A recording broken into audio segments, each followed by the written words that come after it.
আসসালামু আলাইকুম প্রিয় শিক্ষার্থীবৃন্দ। আজকে আমরা অষ্টম শ্রেণীর বিজ্ঞান বইয়ের রাসায়নিক বিক্রিয়া অর্থাৎ অষ্টম অধ্যায় নিয়ে আলোচনা করব। তাহলে অষ্টম অধ্যায়ের একটা ভিডিও দেওয়া হয়েছে আর এটা দ্বিতীয় ভিডিও, অর্থাৎ অষ্টম অধ্যায় রাসায়নিক বিক্রিয়া চ্যাপ্টারের প্রথম অংশের পরে দ্বিতীয় অংশ নিয়ে আমরা আজকে আলোচনা করব। আচ্ছা, তাহলে প্রথম অংশটা শেষ হয়েছে, এখন দ্বিতীয় অংশটা। তাহলে আমাদের এটা হচ্ছে অষ্টম অধ্যায় রাসায়নিক বিক্রিয়া।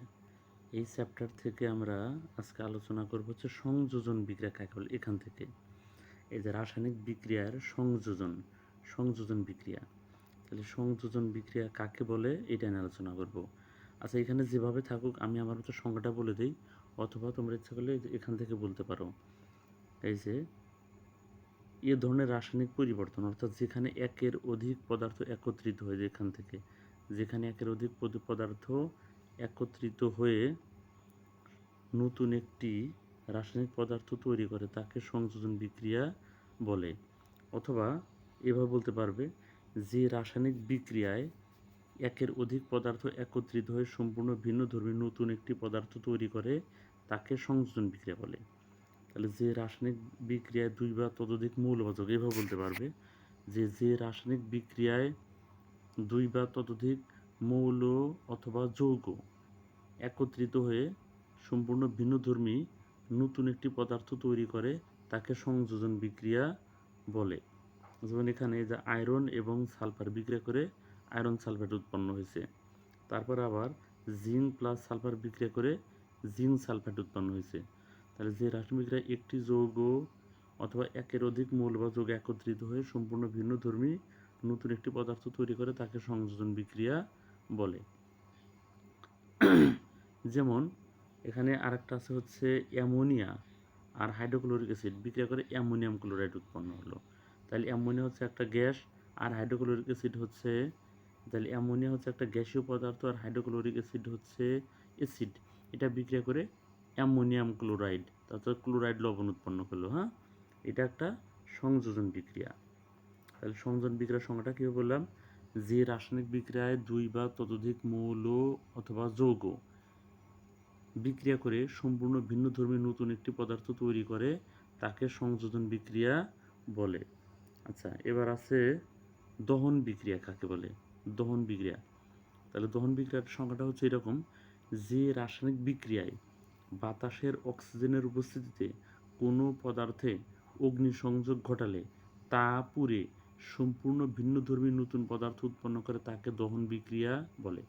আমি আবার বলি, যে রাসায়নিক বিক্রিয়ায় বাতাসের অক্সিজেনের উপস্থিতিতে কোনো পদার্থে অগ্নিসংযোগ ঘটালে তা পুড়ে সম্পূর্ণ ভিন্নধর্মী নতুন একটি পদার্থ উৎপন্ন করে তাকে দহন বিক্রিয়া বলে। যেমন এখানে এই যে সালফারকে যদি আমি অক্সিজেনের সাহায্যে উপস্থিতিতে পোড়াই তাহলে সালফার ডাইঅক্সাইড উৎপন্ন হয়। এটা হচ্ছে দহন বিক্রিয়া।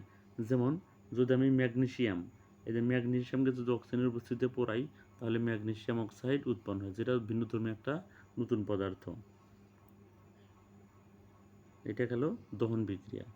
আচ্ছা, তারপরে আছে আর একটা হচ্ছে প্রতিস্থাপন বিক্রিয়া। দেখো প্রতিস্থাপন বিক্রিয়াটা কেমন, যে রাসায়নিক বিক্রিয়ায় একটি মৌল অন্য যৌগের একটি মৌলকে সরিয়ে নিজে সেই স্থান দখল করে নতুন যৌগ উৎপন্ন করে তাকে প্রতিস্থাপন বিক্রিয়া বলে। যেমন এখানে একটি মৌল হচ্ছে আয়রন এ কপার সালফেট থেকে কপারকে সরা দিছে। তাহলে আয়রন কপার সালফেট থেকে কপারকে সরিয়ে আয়রনটাই কপারের জায়গা বসে পড়ে কি উৎপন্ন করছে, ফেরাস সালফেট। এই যে আয়রন সালফেট অথবা ফেরাস সালফেট উৎপন্ন করছে আর কপারের আলাদা হয়ে গেছে। তাহলে সংখ্যাটা হচ্ছে, যে রাসায়নিক বিক্রিয়ায় একটি মৌল অন্য যৌগের একটি মৌলকে সরিয়ে নিজে সেই স্থান দখল করে নতুন যৌগ উৎপন্ন করে তাকে প্রতিস্থাপন বিক্রিয়া বলে। এরকম। আচ্ছা, তারপর আছে বিযোজন বিক্রিয়া।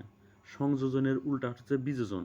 তাহলে যে রাসায়নিক বিক্রিয়ায় একটি যৌগ ভেঙে দুই বা ততোধিক মৌল বা যৌগ উৎপন্ন করে তাকে বিযোজন বিক্রিয়া বলে। আবার বলি, যে রাসায়নিক বিক্রিয়ায় একটি যৌগ ভেঙে দুই বা ততোধিক মৌল বা যৌগ উৎপন্ন হয় তাকে বিযোজন বিক্রিয়া বলে।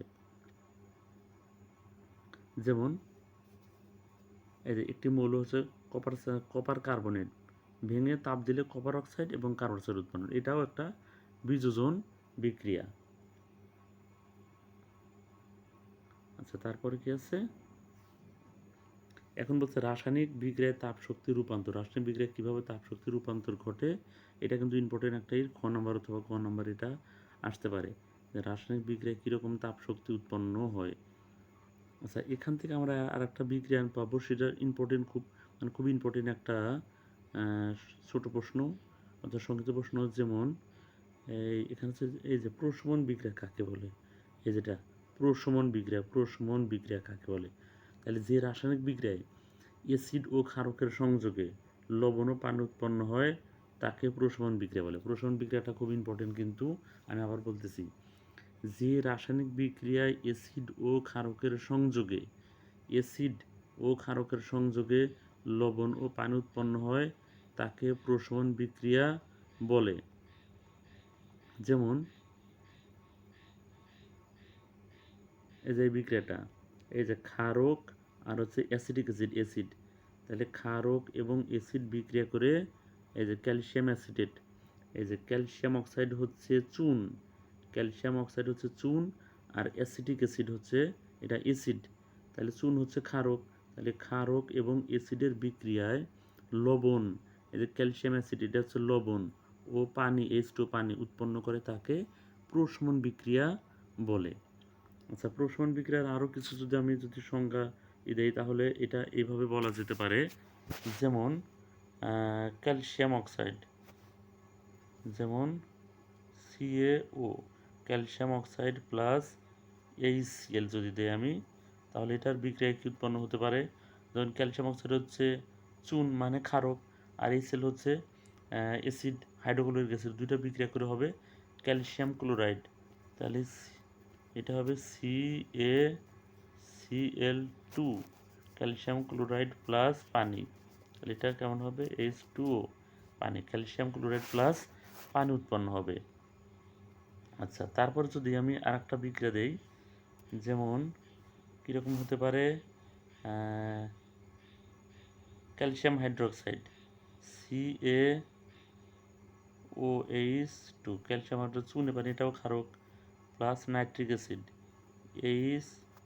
HNO3, ক্যালসিয়াম নাইট্রেট বা নাইট্রিক অ্যাসিড, এটা বিক্রিয়া করে উৎপন্ন হচ্ছে ক্যালসিয়াম নাইট্রেট CaNO3, ব্র্যাকেটের বাইরে 2 দিতে হবে, কারণ ক্যালসিয়ামের যোজনী 2, নাইট্রেট যোজনী 1, তো এখানে লেখা হয় না, ক্যালসিয়ামের যোজনী 2 এখানে, ক্যালসিয়াম নাইট্রেট প্লাস পানি, তাহলে পানি হচ্ছে H2O, পানি এটা। হ্যাঁ, তাহলে কীভাবে বিক্রিয়া হলো, ক্যালসিয়াম হাইড্রোক্সাইড CaOH2, এটা হচ্ছে ক্যালসিয়াম হাইড্রোক্সাইড বা চুনের পানি, মানে এটাও ক্ষারক, আর HNO3 নাইট্রিক অ্যাসিড, বাইনাইট্রেট বা নাইট্রিক অ্যাসিড, তাহলে এই ক্ষারক এবং অ্যাসিড বিক্রিয়া করে উৎপন্ন হলো ক্যালসিয়াম নাইট্রেট, মানে এটা হচ্ছে লবণ, আর H2 পানি। তাহলে যে রাসায়নিক বিক্রিয়ায় অ্যাসিড ও ক্ষারকের বিক্রিয়ায় লবণ ও পানি উৎপন্ন হয় তাকে প্রশমন বিক্রিয়া বলে। তাহলে এটা কিন্তু একটা প্রশমন বিক্রিয়া, এটা ইম্পর্টেন্ট, কিন্তু অনেক ইম্পর্টেন্ট। আচ্ছা, তারপরে আছে এখান থেকে কিছু সংক্ষিপ্ত প্রশ্ন আছে, যেমন এখানে বলছে যে উৎপন্ন ক্যালসিয়াম হাইড্রোক্সাইড স্ল্যাক লাইম নামে বেশি পরিচিত। এই বিক্রিয়ায় প্রচুর পরিমাণে তাপশক্তি উৎপন্ন হয়, যার ফলে পানি ফুটতে থাকে। স্ল্যাক লাইম বা ক্যালসিয়াম হাইড্রোক্সাইড পানিতে খুব অল্প পরিমাণে দ্রবীভূত হয়, আর পানিতে ক্যালসিয়াম হাইড্রোক্সাইড এর সম্পৃক্ত দ্রবণকেই চুনের পানি বা লাইম ওয়াটার বলে। এই যেখান থেকে যে পানিতে ক্যালসিয়াম হাইড্রোক্সাইড এর সম্পৃক্ত দ্রবণকে চুনের পানি বা লাইম ওয়াটার বলে। তাহলে লাইম ওয়াটার কাকে বলে, তাহলে পানিতে ক্যালসিয়াম হাইড্রোক্সাইড এর সম্পৃক্ত দ্রবণকেই চুনের পানি বা লাইম ওয়াটার বলে। আচ্ছা, চুনের পানি কি, উপরের পরীক্ষাতে তোমরা যে সাসপেনশনটি পেলে তা কিছুক্ষণ রেখে দাও, অর্থাৎ চুনের মধ্যে পানি দিয়ে ভালোভাবে নাড়ানি দিয়ে যদি কিছুক্ষণ রেখে দাও, তাহলে উপরে যে পরিষ্কার পানিটা পাবে, সেই উপরের পরিষ্কার পানিটাই হচ্ছে চুনের পানি। আচ্ছা, তারপরে শুষ্ক কোষ কীভাবে তৈরি করা হয়? তাহলে শুষ্ক কোষ তৈরি করার জন্য প্রথমে লাগবে কিছু, কী লাগবে? যেমন শুষ্ক কোষ মানে আমরা টর্চ লাইটে বা রিমোট কন্ট্রোলার নানা রকম খেলনায় যে ব্যাটারিটা ব্যবহার করি, সেই ব্যাটারিটার নামই হচ্ছে শুষ্ক কোষ। তাহলে শুষ্ক কোষ কীভাবে তৈরি করা হয়? প্রথমে অ্যামোনিয়াম ক্লোরাইড নিতে হবে, কয়লার গুঁড়া এবং ম্যাঙ্গানিজ ডাইঅক্সাইড ভালোভাবে মিশিয়ে তাতে অল্প পরিমাণ পানি যোগ করে একটি পেস্ট বা লে তৈরি করি। পেস্ট বলতে যেটা আমরা পেস্টে দাঁত ঘষি ওই রকম পেস্ট, এরকম আকার তৈরি করতে হবে। এই মিশ্রণটি সিলিন্ডার আকৃতির দস্তার চোঙে নিয়ে তার মধ্যে তাহলে তার মধ্যে একটি কার্বন দণ্ড এমনভাবে বসানো হয় যাতে দণ্ডটি দস্তার চোঙকে স্পর্শ না করে। কার্বন দণ্ডের মাথায় একটি ধাতব টুকরি পরানো থাকে। শুষ্ক কোষের উপরের অংশটি কার্বন দণ্ডটির চারপাশে ধীরে পিচের আস্তরণ দিয়ে ঢেকে দেওয়া হয়। দস্তার চোঙটি একটি শক্ত কাগজ দিয়ে মুড়ে দেওয়া হয়, মানে যেভাবে আমরা একটা ব্যাটারি তৈরি করি।